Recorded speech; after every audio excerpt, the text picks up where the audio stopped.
सदा रहूं गुरुदेव शरण में। मैं बालक नादां कृपा सिंधु तुम हो गुरु। दूर करो अज्ञान कृपा सिंधु तुम हो गुरु। दूर करो अज्ञान। सद्गुण संपन्न समस्त महात्मा गण को सत सत नमन है। नमन है सद्य गुणों के प्यारे सज्जनों को, माताओं और बहनों को भी हार्दिक नमन है।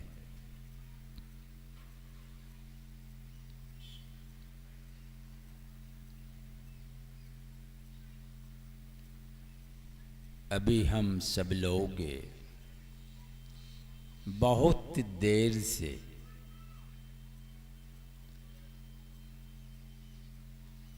समझने के लिए सुन रहे हैं, समझाने वाले समझाने की चेष्टा करते,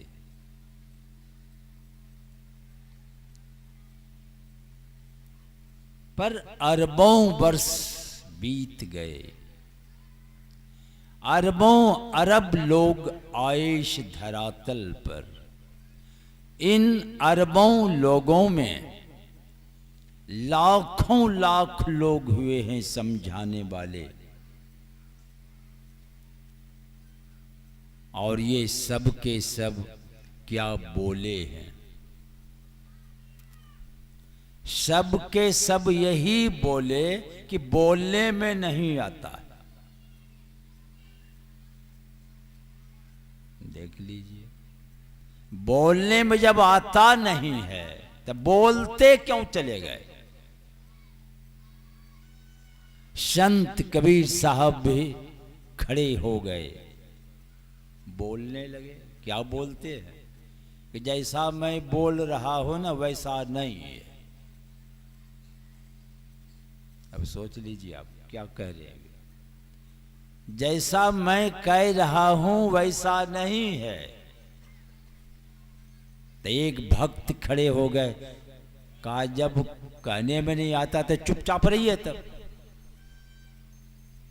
तब बोलते क्यों चले जा रहे हैं।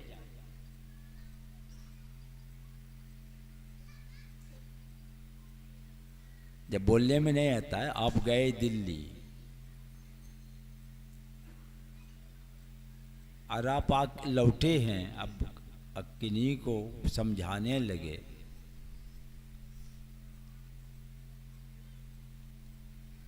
तो आप तो यही नहीं कहिएगा कि दिल्ली गए थे तो यह देखा वह देखा, तमाम दिल्ली के विषय में बताएंगे। यही नहीं कहिएगा कि यही कहिएगा। अब क्या कहिएगा सोच लीजिए आप। पर यहां कह रहे हैं कि कुछ भी कहने में नहीं आता है।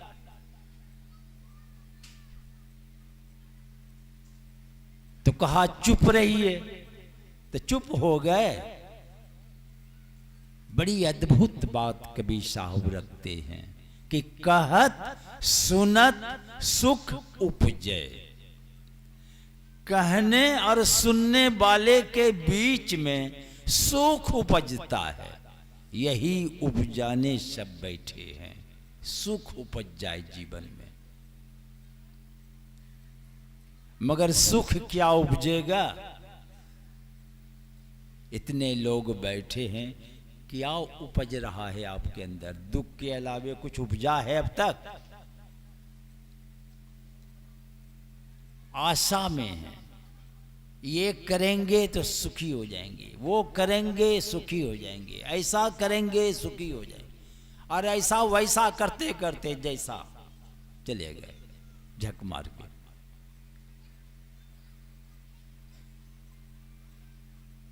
पर कबीर साहब क्या कह रहे हैं? कहत सुनत सुख उपजय, आरु परमारथ होए। जैसे मैं बोल रहा हूं, आप सुन रहे हैं। सुनने से क्या होता है? प्रेरणा मिलती है, मन में एक जोश होता है। आखिर वो कैसा है पता लगाना चाहिए। यह बात जिसके अंदर घुस जाएगी, क्या वो हाथ पर हाथ रखकर बैठा रहेगा? वे कदम बढ़ाएंगे और चलते हुए जब उस मंजिल पर पहुंचता है, वे भी जब लौटते हैं तो यही बात दोहराते हैं कि कहने में नहीं आता है। हमारे परमाराध्य गुरुदेव जीवन पर्यंत बोलते रहे। क्या बोलते रहे? कि प्रभु वर्णन में आबे नहीं, या कहिए प्रभु बोलने में आबे नहीं।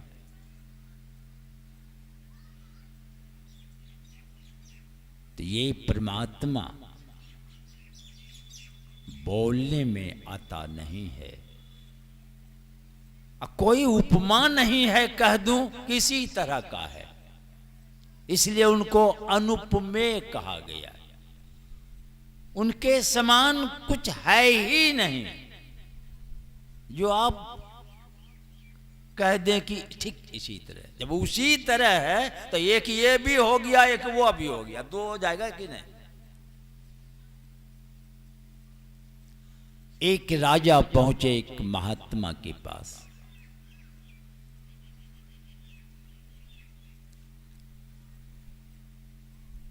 और एक वृक्ष के नीचे बैठे राजा हाथ जोड़कर प्रार्थना करते कि महाराज, बहुतों से मैंने पूछा कि परमात्मा कितने हैं,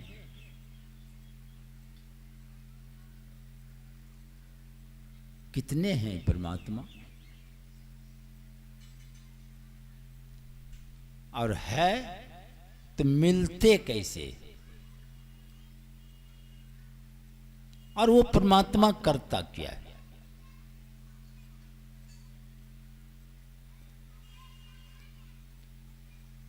तो महात्मा जी कहते हैं, यह उत्तर अकेला सुनना चाहते हो कि सारी प्रजाओं के बीच ये उत्तर दिया जाए? तो राजा सोचने लगे कि अकेला से तो अच्छा है कि सारे समूह को ये ज्ञान मिल जाए।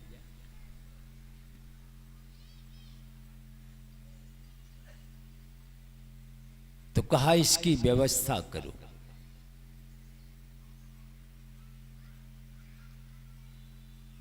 इसकी व्यवस्था करो और अमुक तिथि को इसकी सारी व्यवस्था करो। राजा लग गए इस व्यवस्था में कि अमुक तिथि को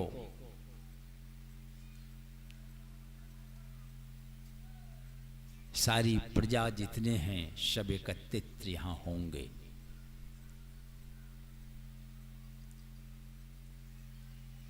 अब महात्मा जी सुबह सुबह निकलते और टहलने के लिए जाते। एक किसान से मुलाकात हुई तो किसान से कहा, और किसान बहुत सरल, महात्मा की बड़ी सेवा करते। तो महात्मा जी किसान से कहते हैं, एक हमारा काम कर दोगे? का क्या काम है महाराज? हाँ कर देंगे। क्या आदेश है? कहा समय आने पर मैं कहूंगा।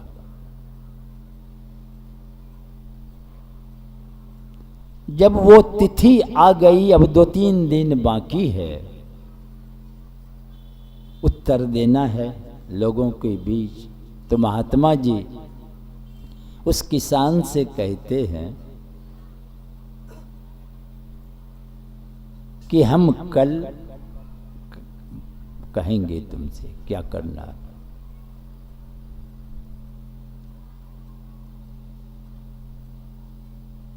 तो कल अब उत्तर देना है। महात्मा जी किसान के पास पहुंचते, कहा देखो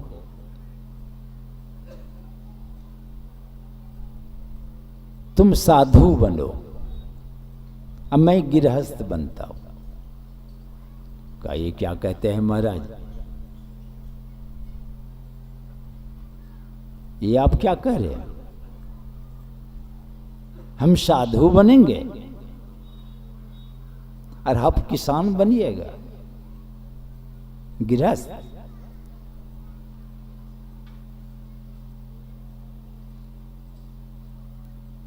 तो महात्मा जी कहते हैं, अब गृहस्थ तो कहने हमारा बाल बच्चा ही सब है।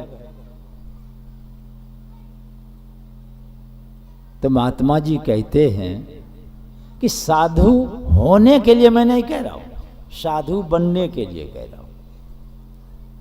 समझ रहे हैं बात? साधु बनना आसान है, जीवन भर काटो मारो छीना झपटी करो, जो करना है करो, रंग ढंग बदल लिए हो गए बाबा। गर्दवा छोड़ के चले गए कहीं, जो पहचानता नहीं है अब आपको बाबा बाबा करने लगेगा, पूजा शुरू हो जाएगा। बनने में कुछ है? जीवन भर काटो मारो सब, रंग ढंग बदल दिए, माला कंठी धारण कर लिए, बस हो गई बाबा। बाबा बनना आसान है, बाबा हो जाना कठिन है, बहुत समय लगता है, जन्म जन्म लग जाता है। तो वही महात्मा जी कहते हैं बाबा होने के लिए मैं नहीं कह रहा हूं, बाबा बनने कह रहा हूं, इसलिए चिंता मत करो। और तुम अपना पोशाक दो और ये ले लो बाबा वाला। अब किसान को बाबा बना दिया, आइए किसान बन गए। और कहा देखो करना क्या है, राजा आएंगे और कुछ प्रश्न करेंगे और उत्तर देना है। कहा महाराज हम कुछ जानते हैं, राजा क्या क्या पूछ बैठेंगे, हमको क्या ज्ञान है। कहा यही तुमको करना है। फिर मैं ये साधारण प्रश्न है, इसका क्या मैं उत्तर दूंगा, ये हमारा जो चेला है ना यही देगा। और वो तो किसान बाबा जी बना है, किसान बन गया है, तो कहना यही हमारा उत्तर। ये कोई प्रश्न है, इसका उत्तर तो ये हमारे चेला दे देगा किसान। बस इतने कहना तुमको। कहा ठीक है। सही पर राजा और सारी प्रजा आ गए। अब राजा हाथ जोड़कर कहते हैं बाबा परमात्मा कितने हैं, वो मिलेगा कैसे और करता क्या है। तो महात्मा जी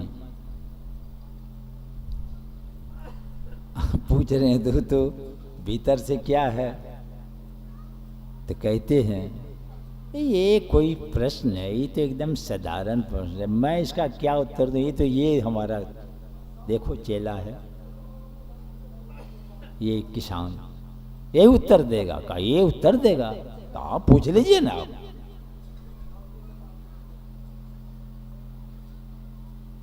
तो राजा पूछते हैं, तो कहते हैं आप कुछ स्वर्ण मुद्रा जो सिक्का है आप वे मंगावे। राजा है, देरी किया, सामने सिक्का को रखा, रख दिया बहुत। अब वो किसान जो बना हो, बाबा बन गए किसान, कहते हैं उठाइए एक सिक्का को। तो एक सिक्का उठाया, कहा ये कितना है? कहा एक। कहा अच्छा रख दो, तो रख दिया। कहा फिर उठाइए, फिर उठाया, कहा ये कितना है? कहा दो। कहा झूठ का है बोलते हो? झूठ का है? कहा महाराज ये झूठ कहाँ बोले आई थे वो, ये दो है। कहा दो है कि एक है? हाथ में एक न है। कहाँ है तो एक। तो दो काहे बोलते हो? दो है, दो देख रहे हो, देख रहे हो एक, अब बोल रहे हो दो। अब तो राजा पड़ गए फेर में। अभी हाथ में तो एक है, तो कह रहे हैं कि ये एक न है हाथ में। कहा के हाँ, तो दो बोलते हो, रख दो। फिर कहा उठाने दे, कहा उठाया, कहा ये तीन। कहा देखते हो ये तीन है कि एक है? एक देख रहे हो और तीन बोल रहे हो। समझ में आ रही बात? एक ही है वो एक, और हम लोग मान लिए हैं दो तीन चार पांच चल रहा है, मगर है एक। वही एक सब में घुसा हुआ है एक का एक है वो।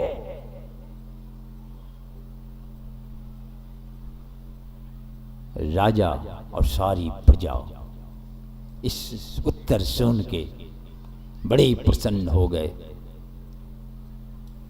कहा महाराज, तो परमात्मा कैसे मिलेंगे? का केवल प्रश्न पूछते हो, जलपान वगैरह कुछ व्यवस्था है कि नहीं? क्या जलपान करेंगे? का दूध ले आओ। तो तुरंत एक कटोरा दूध आया, माँ किसान के हाथ में पकड़ा दिया। वे हाथ डाल के खोज रहे हैं। कहा ये क्या खोज रहे हो? कहा इसमें घी खोज रहा हूं। सुनाऊं, दूध में घी होता है, कोई घी खोज रहा हूं। कहा महाराज ऐसे घी नहीं मिलता है। तब कैसे मिलता है? इसको गरम करके जमाना पड़ता है, मथना पड़ता है, तब मक्खन निकलता है, तब कड़काने पर घी निकलता है।